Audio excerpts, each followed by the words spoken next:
My dear student, तो कैसे हैं आप लोग। उम्मीद करते हैं आप लोग अच्छे से होंगे और मन लगाकर पढ़ाई कर रहे होंगे।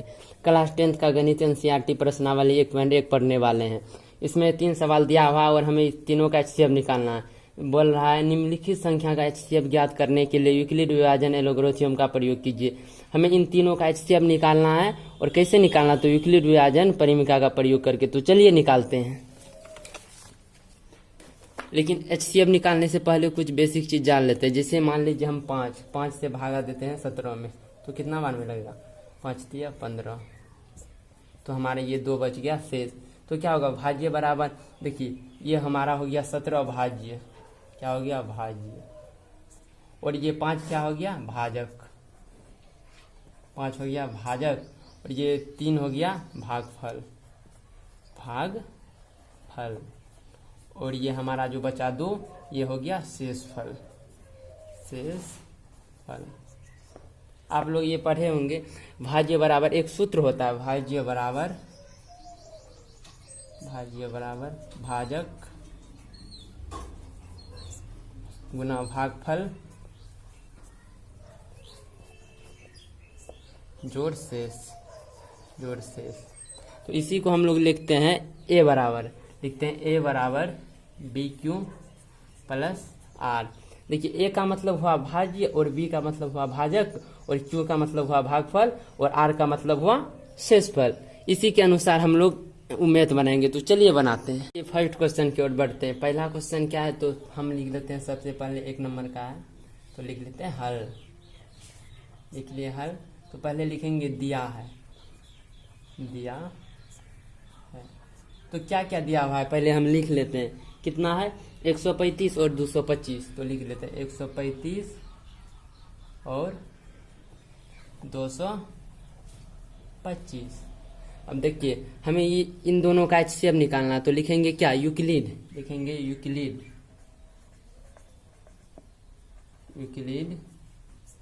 विभाजन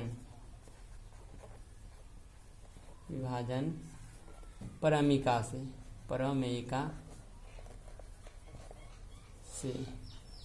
तो क्या हो, अभी आप लोग को बताए थे, होता है ए बराबर बी क्यू प्लस आर। तो चलिए, तो ए बराबर बी क्यू प्लस आर। देखिए ए कौन है, जो सबसे बड़ा है, इसमें सबसे बड़ा कौन है, 225, तो लिखेंगे 225 बराबर बी के जगह क्या हो जाएगा 135। या क्यू का मतलब यहाँ पर कुछ नहीं है तो गुना है। तो देखिए 225 बराबर 135 लिख दिए। तो हमें देखिए अब क्यू और आर निकालना है। तो क्यू और आर निकालने के लिए क्या करेंगे, 135 रफ में 135 से भागा दे देंगे कितना को, 225 को। तो कितना बार में लगेगा, 135 एक बार में लग जाएगा।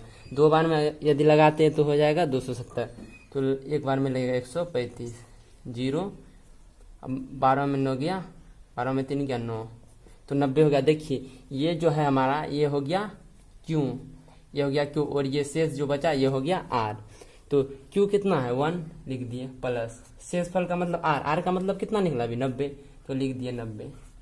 देखिए इतना प्रोसेस कर दिए, फिर इधर भूल जाइए और देखिए इतना अंक बचा हुआ है, तो लिख दीजिए 135 बराबर 90, फिर लिख देंगे गुना, फिर इस 90 से भाग दीजिए 135 को, यहाँ पर रफ में दीजिए 90 भागा 135। तो कितना बार में लगेगा, एक बार में लगे, 2 बार में हो जाएगा 180, तो एक बार में लगाते 90, 5, 13 में 9 गया 9 4 13, तो हो गया 45। तो आप क्या लिखेंगे, देखिए हमारा क्यू निकल चुका है 1 और आर कितना है 45, तो लिख देंगे Q1 प्लस 45।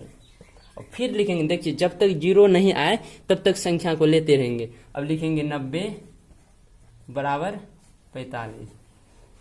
अब 45 से भागा दीजिए 90 में, यहाँ पर देखिए ये 90 को उतार दीजिए, 45 दूना 90, अरे तो पूरा कट गया, यहाँ कुछ नहीं बचा तो 0। तो हमारा आर कितना हो गया 0 और क्यू हो गया 2, तो लिखेंगे गुना आर का मान कितना है 0 प्लस क्यू का मान 2। ओ सॉरी, यहाँ पर क्यू, हाँ यहाँ पर देखिए क्यू का मान होगा 2 प्लस आर का मान होगा ना 0, तो यहाँ पर लिखेंगे आर। तो देखिए हमारा एचसीएफ निकल गया है। देखिए 1 2 3, 2 अंक के बाद जो तीसरा संख्या है यही हो गया हमारा एचसीएफ। तो लिखेंगे इसीलिए 135 और 225 का HCF बराबर कितना निकला 45। ये मेरा फर्स्ट क्वेश्चन सॉल्व हो चुका है। इसी तरह से बनाना। तो चलिए अब दूसरे क्वेश्चन की ओर बढ़ते हैं। दूसरा क्वेश्चन को भी बनाने से पहले लिख देते हैं, 2 नंबर दे देते हैं, लिख देते हैं हल। लिख दिया हल, फिर लिख देंगे दिया है, दिया। देखिए तो क्या क्या दिया हुआ है, 196 और 3000 38,220 है। तो लिखेंगे 196 और 38,220 दिया हुआ है। तो हमें इसका क्या निकालना है, HCF। तो लिखेंगे सिंपल सा बात, लिखेंगे यूक्लिड, यहाँ पर यूक्लिड विभाजन पारमीका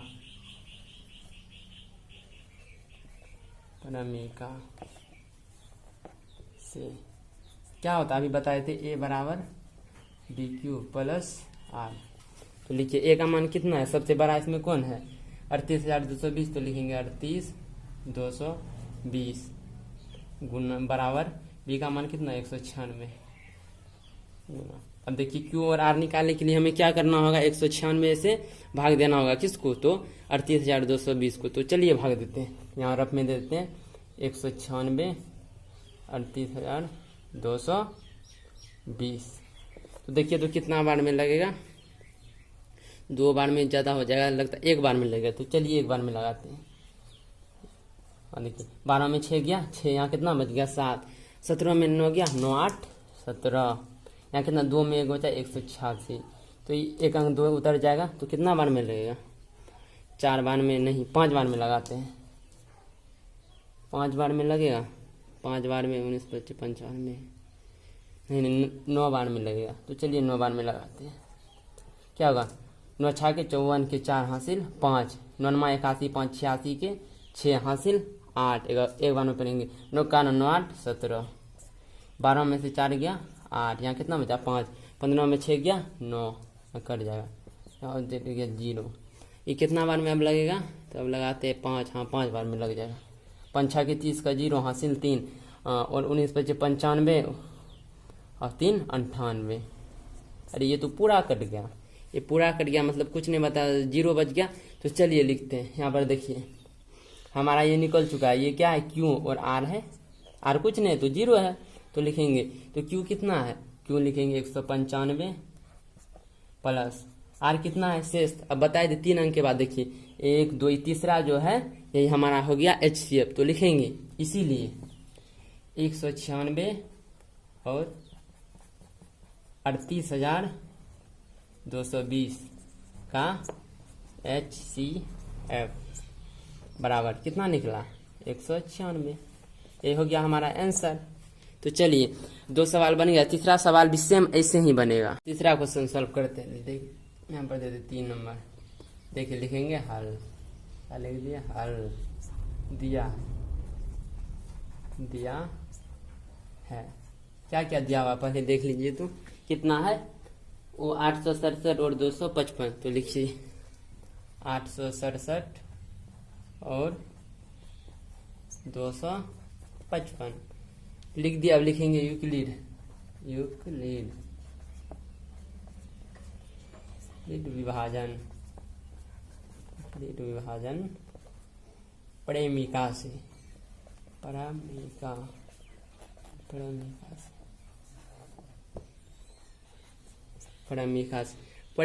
वो पारमीका मत समझ लीजिएगा। पारमीका होता है एक अलग होता है, और एक हो रहा है मैथ का पारमीका, समझे। यूक्लिड विभाजन पारमीका से। तो लिखेंगे A बराबर BQ प्लस R। देखिए A का मान कितना है, ये दोनों में सबसे बड़ा कौन, 867। तो लिख देंगे 867 बराबर B का मान कितना है 255 गुना। अब देखिए Q और R निकालना हमें, तो क्या करेंगे 255 से भाग देंगे। लिखते हैं 255 भागा 867। कितना बार में लगेगा, 3 बार में लगेगा।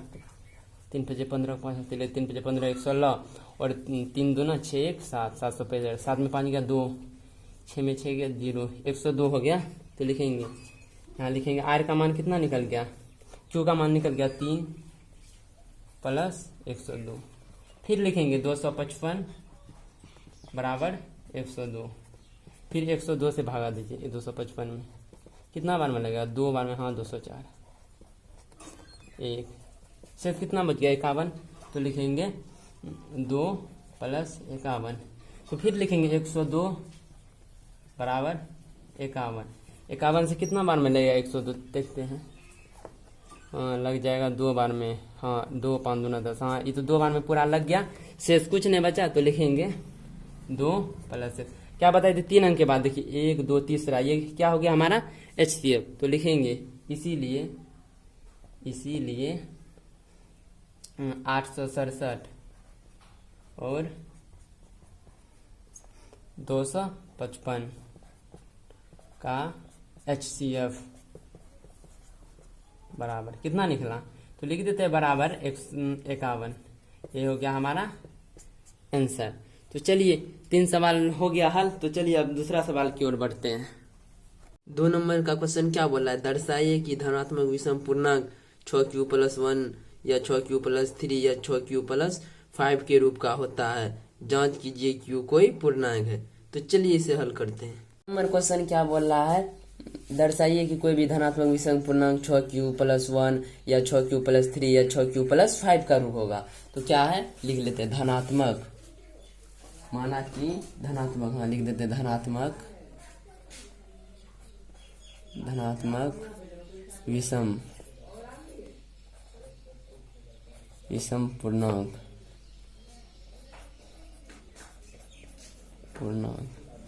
माना कि धनात्मक विषम पूर्णांक कितना कितना है, 6q+1 क्या है, 6q+1 अकोमा 6q+3 एक ठो कोमा 6q+5। तो इससे पहले हम जान लेते हैं धनात्मक विषम पूर्णांक। भाई पूर्णांक संख्या किसे कहते हैं, पूर्णांक संख्या आप लोग पढ़े होंगे, जो बोलते हैं शून्य के दाएं तरफ धनात्मक और शून्य के बाएं तरफ ऋणात्मक हो, उसे पूर्णांक संख्या कहते हैं। सीधा जान लीजिए, जो संख्या प्लस में है ना वो हो गया धनात्मक, और जो संख्या माइनस में है ऋणात्मक। जैसे कि हम ले लेते हैं 5, ये हो गया धनात्मक, यदि यहाँ पर माइनस लगा दिए तो ये क्या हो गया ऋणात्मक। उसी को कहते हैं पूर्णांक संख्या। क्या बोला, धनात्मक विषम पूर्णांक। तो अब बात कर लेते हैं, आप लोग पूर्णांक संख्या तो समझ गए, और बात करते हैं अब विषम संख्या किसे कहते हैं, वैसी संख्या जिसमें 2 से भाग नहीं लगे उसे विषम संख्या कहते हैं। विषम संख्या क्या क्या होता है, जैसे मान ले 1, 3, 5, 7, 9, ये विषम संख्या हो गया। विषम संख्या मतलब जिसमें 2 से भाग नहीं लगे, तो इसमें 2 से भाग नहीं लगता है, तो ये सब हो गया विषम संख्या। अब चलिए मैथ की ओर बढ़ते हैं। यहाँ दे देंगे 2 नंबर, यहाँ लिखे 2 नंबर देखे लिख देंगे हल। फिर उसके बाद क्या लिखेंगे, माना कि, लिखेंगे माना कि धनात्मक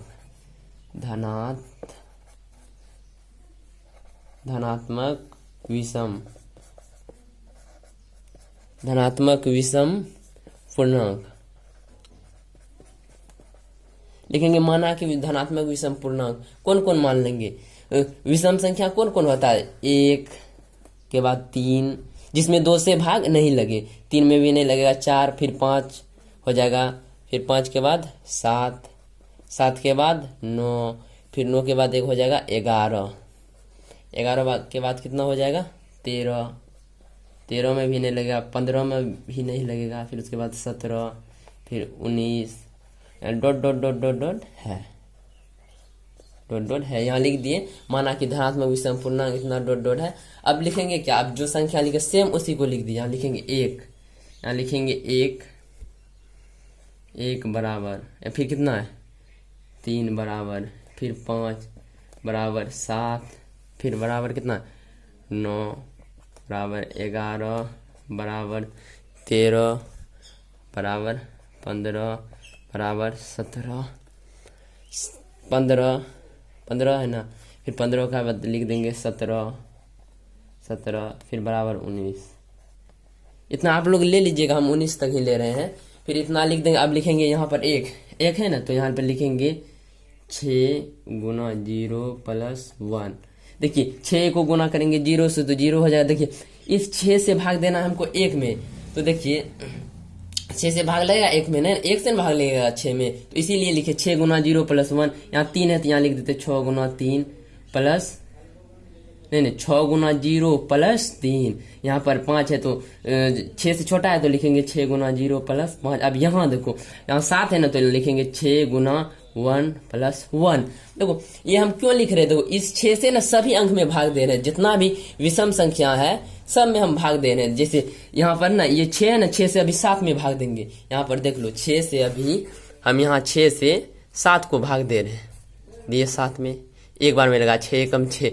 तो ये क्या हुआ, भाज्य बराबर, यहाँ लिखे है ना भाज्य बराबर 7 बराबर भाजक गुना भागफल, जोड़ से तो उसी पे बैठा दिया भाजक। भाजक कितना 6, फिर भागफल कितना है 1, शेषफल इतना। ऐसे करके आपको सब में 6 से भाग दे देना। 9 में 6 से भाग देंगे तो कितना हो जाएगा, 6 एकम 6 लगेगा, एक बार में 6, अब बच जाएगा 3 गुना 1 प्लस 3। फिर ऐसे करके आपको ना सब में भाग दे देना। फिर 11 है तो लिखेंगे 6 गुना 1, फिर 5, फिर 13 है तो लिखेंगे 6 गुना 2 प्लस, हाँ 6 गुना 2 13, हाँ 6 गुना 2 12 1 13। अब 15 है तो फिर लिखेंगे 6 गुना 2 प्लस 3, 6 गुना 12 3 15। अब 17 है तो यहाँ पर लिखेंगे 6 गुना 2 प्लस 5, 6 गुना 12 5 17। अब 19 है तो लिखेंगे 6 गुना 3 प्लस 1। इतना ठो लिख दिए। देखिए ये क्वेश्चन हमें क्या समझाना चाहता है, ये क्वेश्चन हमें यह समझाना चाहता है दुनिया का कोई भी विषम संख्या हो, यदि हम उसमें 6 से भाग देंगे ना तो शेष 1 3 5 बचेगा, इसके अलावा कुछ शेष नहीं बचेगा। भाई ये तो बोल रहा है यदि हम दुनिया का कोई भी विषम संख्या में भाग दें तो शेष 1 3 5 बचे। हम कैसे मान लें, तो चलिए एक बार देख के देखते हैं। अब देखिए यहाँ पर इतना विषम संख्या में भाग दिए तो शेष क्या बचा, 1 3 5 1 3 5 1 3 5 बचा है। तो चलिए कुछ बड़ा अंक लेते हैं, बड़ा अंक विषम संख्या लेकिन होना चाहिए। जैसे मान लेते 71 ले लेते हैं, 71 में भाग दे के देख लेते हैं 6 से। जैसे यहाँ है ना 6 से 71 में भाग दे के देखते हैं कितना, एक बार में लगा 6 एकम 6, फिर 1 उतर जाएगा, फिर लगेगा एक बार में 6 एकम 6। देखो 5 से बच गया। अब चलो इससे भी कुछ थोड़ा बड़ा लेते हैं। जैसे मान के ले लेते हैं 99, 99 इसमें भाग दो 7 से, कितना बार में 7 एकम 7 बच गया 2, 29 7 के 28। देखो शेष 1 बच रहा है। बोल कोई भी, अब तुम बोलोगा सर 36 में लगाइए, तो 36 में नहीं लगा सकते क्योंकि वह विषम संख्या नहीं है, वो हो जाता है सम संख्या। ठीक, तो 36 में नहीं लगेगा भाग, तो इसी तरह से लिख दिया। अब लिखेंगे क्या, अब ये हमारा चीज सिद्ध हो चुका है। हमें यही सिद्ध करना था कि यदि कोई भी विषम संख्या में 6 से भाग देते हैं तो शेष हमारा 1 3 5 बचता है, इसके अलावा कुछ नहीं बचेगा। तो अब लिख देंगे अतः, यहाँ पर लिख देंगे अतः उपरोक्त विभाजन से सिद्ध होता है। अतः उपरोक्त विभाजन से लिखेंगे, अतः उपरोक्त विभाजन से सिद्ध होता है, सिद्ध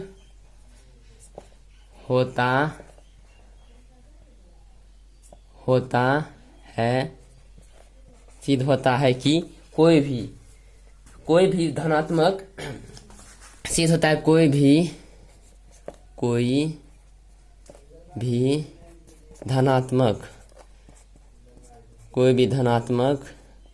धनात्मक विषम पूर्णांक 6q प्लस 1, 6q प्लस 3 या 6q प्लस 5 के रूप का होगा,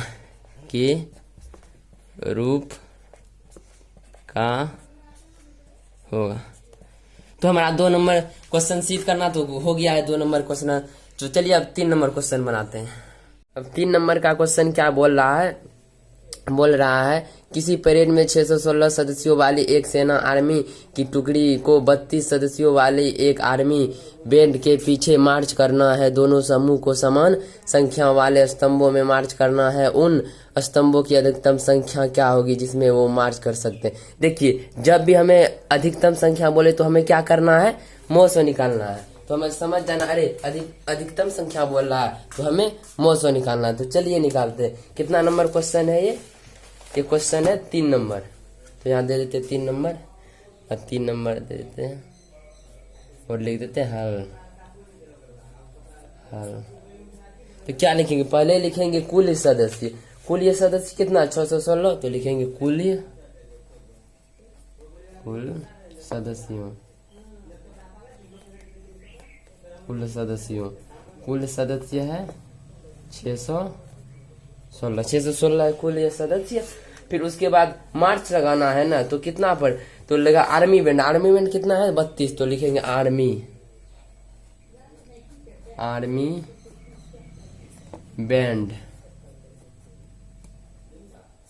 कितना है 32 लिख दिए। फिर उसके बाद क्या बोल रहा है, तो हमें इसका देखिए, जब भी अधिकतम संख्या बोले तो हमें मौसा निकालना। अब इसमें ये नहीं बोल रहा है कि यूक्लिड विभाजन परिमिका का प्रयोग करके मौसा निकालिए, जैसे मन होगा वैसे एचसीएफ हम निकाल सकते, लेकिन निकालते आ रहे हैं यूक्लिड विभाजन परिमिका का प्रयोग करके, तो चलिए उसी तरह से निकाल लेते हैं, क्या दिक्कत है। तो लिखेंगे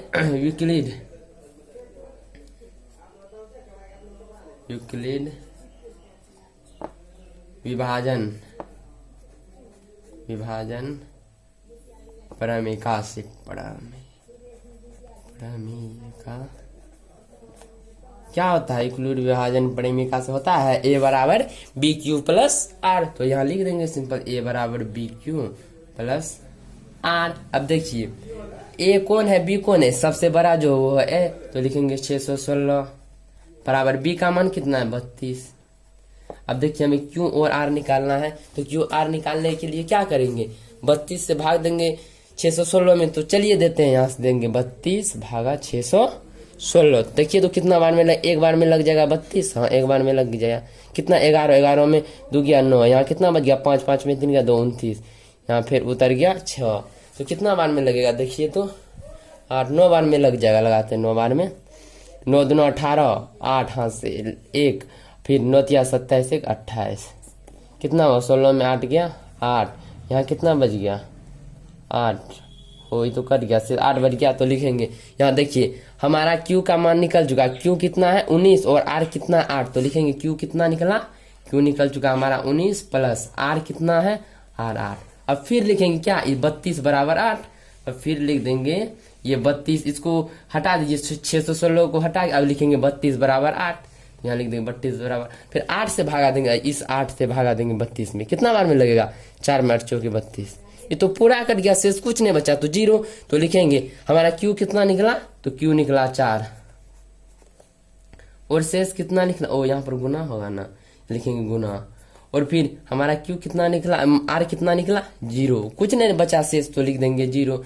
तो हमारा HCF कौन हो गया, क्या बोले थे, तीसरा अंक, 2 अंक के बाद 1 2, ये तीसरा अंक हमारा हो गया HCF। तो लिख देंगे स्तंभों की अधिकतम संख्या ना पूछ रहा था, तो लिख देंगे अतः, यहाँ लिख देते हैं अतः स्तंभों की अधिकतम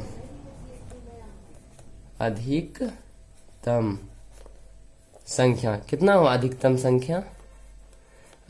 संख्या हमारा अधिकतम संख्या कितना हो गया, HCF जो निकाला कितना 8, तो हमारा हो गया 8 आंसर। ये हमारा तीसरा क्वेश्चन भी सॉल्व हो चुका है। 4 नंबर क्वेश्चन क्या बोल रहा है, यूक्लिड विभाजन परिमिका का प्रयोग करके दर्शाइए कि किसी धनात्मक पूर्णांक का वर्ग किसी पूर्णांक m के लिए 3m या 3m प्लस 1 का रूप का होगा। तो चलिए इसको सिद्ध करते हैं।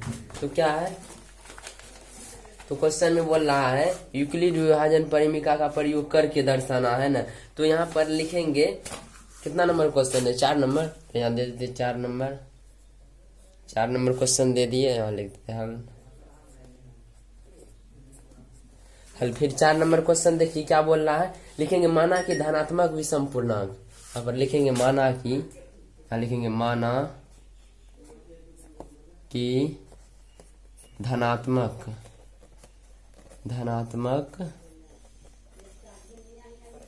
पूर्णांक बोल रहा है ना, क्या बोल रहा है धनात्मक, हाँ धनात्मक पूर्णांक का वर्ग देखिए 3 नंबर जैसे बनाए थे सेम वही हिसाब है, उसी तरह का बनेगा। लेकिन इसमें क्या बोल रहा है, वर्ग। इसमें तो वर्ग बोल रहा है, तो सिंपल सा बात क्या करेंगे, वर्ग कर देंगे। तो चलिए वर्ग करते हैं। लिखेंगे माना कि धनात्मक विषम पूर्णांक 1 2 3 4 5 6 ये सब, और उस सब का वर्ग कर देंगे। जैसे 1 का वर्ग कितना होगा, यदि हम 1 का स्क्वायर करते हैं तो 1 का स्क्वायर 1 होगा, 2 का कितना होगा 4, फिर 3 का 9, 4 का 16, 5 का 25, 6 का हो जाएगा 36, और 7 का 49, फिर 8 का कितना हो जाएगा, 8 का हो जाएगा 64, 8 का 64, फिर 9 का 81, 10 का 100 हो जाएगा, 11 का 121, डॉट डॉट डॉट ऐसे करके ना मान लेते हैं, लिख देंगे माना कि धनात्मक विषम ने धनात्मक पूर्णांक का वर्ग बराबर इतना है, इतना है, लिख दिए इतना। फिर उसके बाद क्या करेंगे, माना कि इतना लिख दिए, फिर उसके बाद लिखेंगे यूक्लिड विभाजन परिमिका से। तो यहाँ लिखेंगे यूक्लिड, यहाँ पर लिखेंगे यूक्लिड विभाजन प्रमेयका से क्या होता है यूक्लिड विभाजन प्रमेय, आप लोग को तो पता है a बराबर बी क्यू प्लस आर होता है। तो यहाँ लिखेंगे a बराबर बी क्यू प्लस आर, ए बराबर बी क्यू प्लस आर। अब सेम चीज को ना हमें यहाँ पर लिख देना है। जैसे कौन कौन है, इस सब को ऐसे ही लिख देना। जैसे 1 है, यहाँ पर लिखेंगे 1 बराबर, फिर 4 बराबर, फिर 9 बराबर, फिर उसके बाद कितना है 16 इक्वल टू, फिर 25 बराबर, फिर उसके बाद 36, फिर उसके बाद कितना है 36 के बाद 49, फिर कितना है 64, फिर 64 के बाद कितना है 64 का इधर लिख देते हैं, 64 के बाद है 81, 81 के बाद कितना है 81 के बाद 100, 100 के बाद कितना है 121। अब देखिए इसको कैसे लिखेंगे, इसको लिखेंगे कितना बोला है 3m ने, तो यहाँ लिखेंगे 3 गुना 0 प्लस 1। देखिए 3 से तो 1 में भाग नहीं लगेगा, ये भलो 1 से 3 में लगेगा, इसीलिए इसको इस तरह से लिखे जो 1 पूर जाए। यहाँ इसमें अब देखिए 3 से 4 में लग जाएगा, 3 से लगेंगे कितना बार में लगेगा 1 बार में, फिर इतना बचेगा, फिर इसका शेष गुना 1 अपर है। देखिए 4 पूर रहा है। देखिए हम ना 3 से सब संख्या को भाग दे रहे हैं, 1 4 9 16 25 जितना भी 3 से। जैसे कि यहाँ पर 3 से भाग दे के देख लेते हैं, जैसे है ना यहाँ 9 पर 4 में, तो यहाँ पर 4 में हम 3 से भाग दे दिए, 4 में यहाँ 3 से 4 में भाग दे दिए, एक बार में लगा 3, यहाँ देखिए भाज्य बराबर, तो हमारा 4 क्या हो गया भाज्य। अब भाज्य बराबर क्या होता है, भाजक गुना भागफल जोड़ शेष। तो 3 हो गया भाजक, लिख दिए भाजक, भागफल कितना हो गया 1 तो लिख दिए, और शेषफल कितना हो गया 1 तो लिख दिए। उसी तरह से हमें ना 3 से सब संख्याओं को भाग देना। फिर अब बचा 9, 9 को कितना बार में लगेगा 3 से 3 बार में 9, हाँ 3, और शेष कुछ नहीं बचेगा तो कितना बचेगा 0।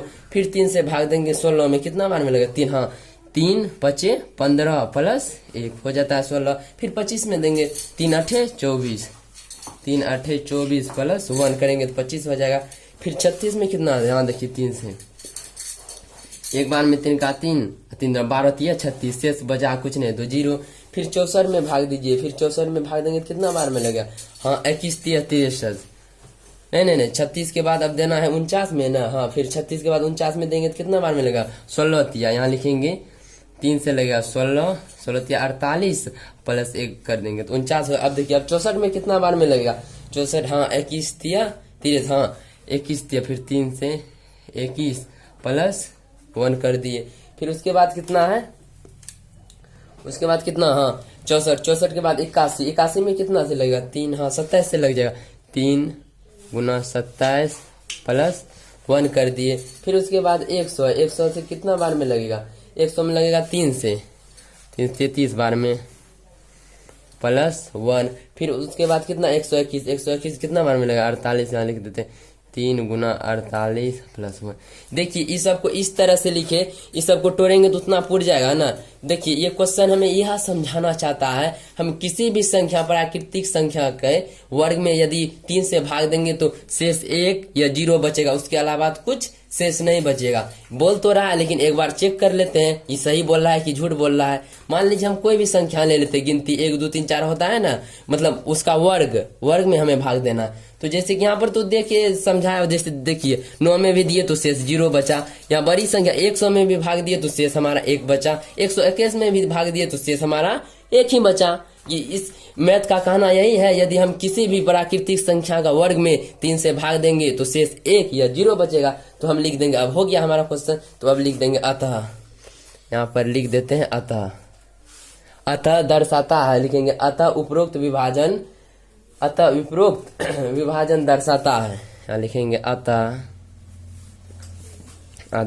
उपरोक्त विभाजन, अतः उपरोक्त विभाजन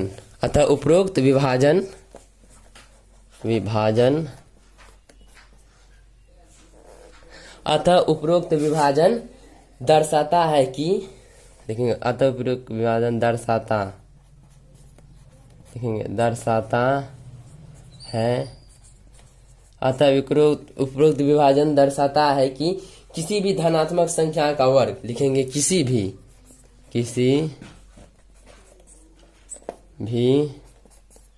धनात्मक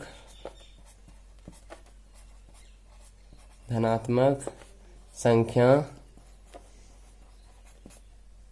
का वर्ग, किसी भी धनात्मक संख्या का वर्ग क्या होगा 3m, या देखिए 3m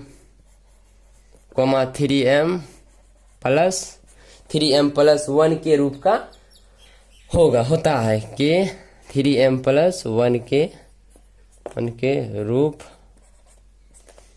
का होता है। हमारा ये 4 नंबर भी प्रश्न सॉल्व हो चुका है। तो चलिए अब अगला प्रश्न सॉल्व करते हैं। अब 5 नंबर क्वेश्चन क्या बोल रहा है, यूक्लिड विभाजन परिमिका का प्रयोग करके दर्शाइए कि किसी भी धनात्मक पूर्णांक का घन 3m प्लस 1 या 3m प्लस 8 के रूप का होगा। देखिए फिर से वही सवाल दिया है। अब इसमें क्या करना, उसमें कि थे वर्ग, सिर्फ सिंपल सा बात, इसमें घन कर देना है। तो चलिए करते हैं। तो ये प्रश्न कितना है, 3 नंबर का है ना, तो यहाँ दे देते 3 नंबर, नहीं 5 नंबर का, यहाँ लिखेंगे 5, दे देते 5 नंबर, लिखेंगे हल मार्कर चेंज कर लेते हैं। यहाँ लिख दिए माना की, लिखेंगे माना की धनात्मक पूर्णांक, यहाँ लिखेंगे माना की धनात्मक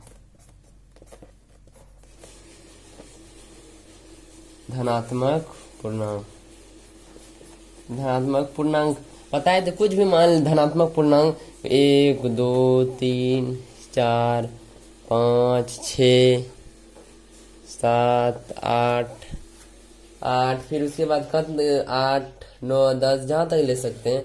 8 के बाद ले लेते हैं 9 10 11 तक ले लिए, काफी 11 डॉट दे देते हैं, डॉट इतना है। यहाँ पर हम क्या लिखे हैं, माना कि धनात्मक पूर्णांक इतना है। तो फिर उसके बाद क्या लिखेंगे, अब देखिए सबका घन करने बोल रहा है ना, तो सबका अब घन कर देंगे। तो कितना का घन करेंगे, पहला कितना देगा 1 8, तो सबका कर दीजिए। जैसे 1 है ना, तो 1 का कर दीजिए क्यूब, देखिए 1 का क्यूब कितना होगा, 1 ही होगा।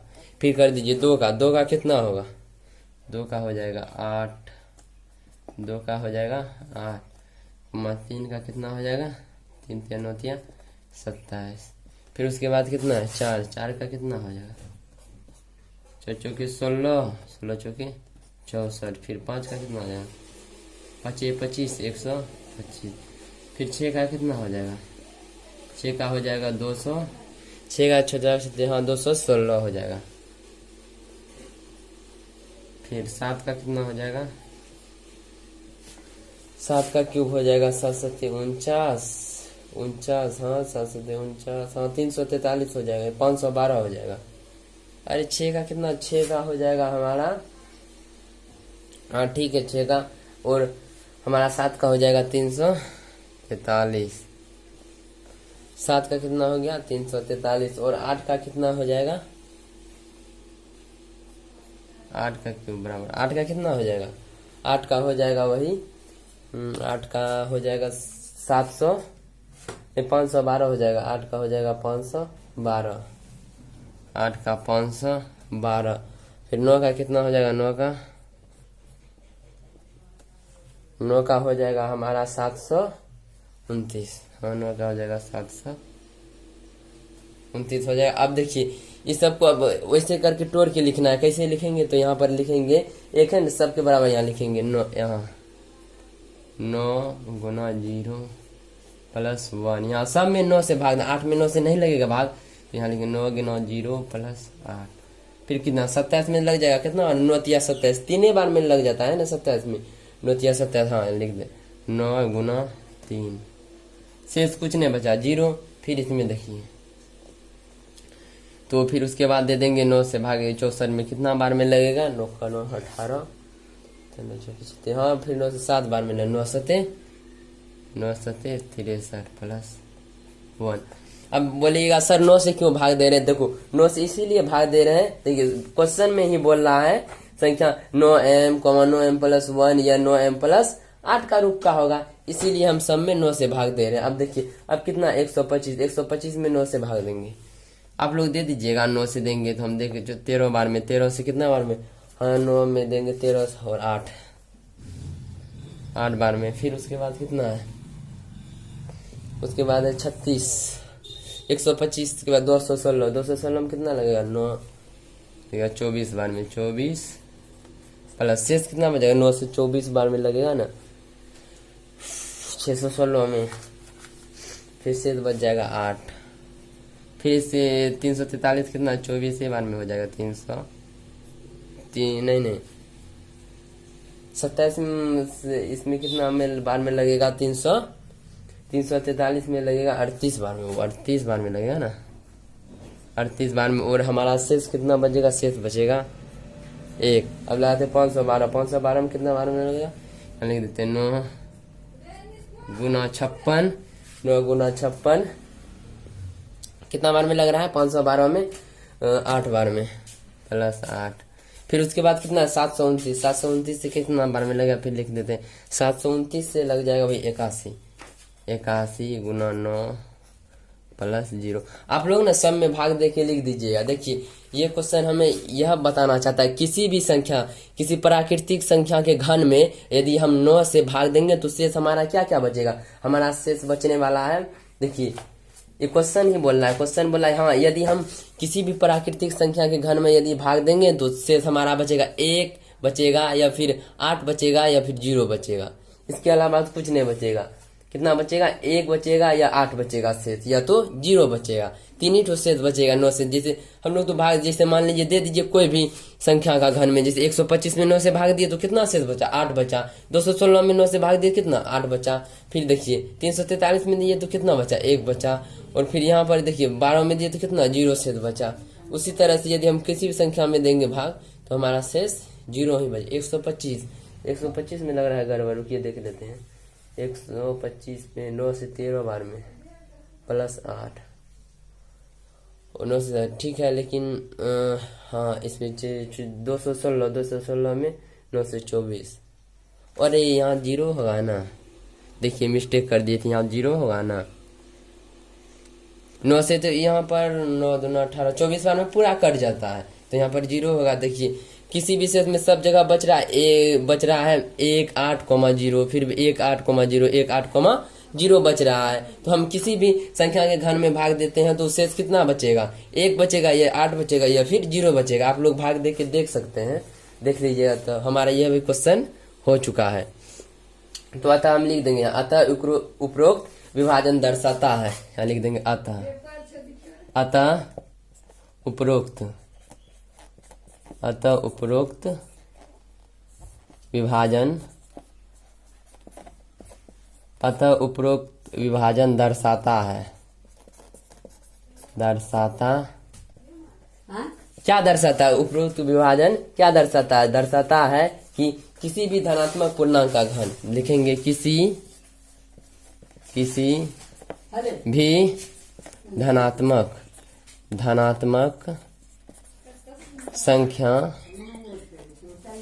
संख्या का घन कितना होगा? किसी भी धनात्मक संख्या घन देखिए 9m लिखेंगे,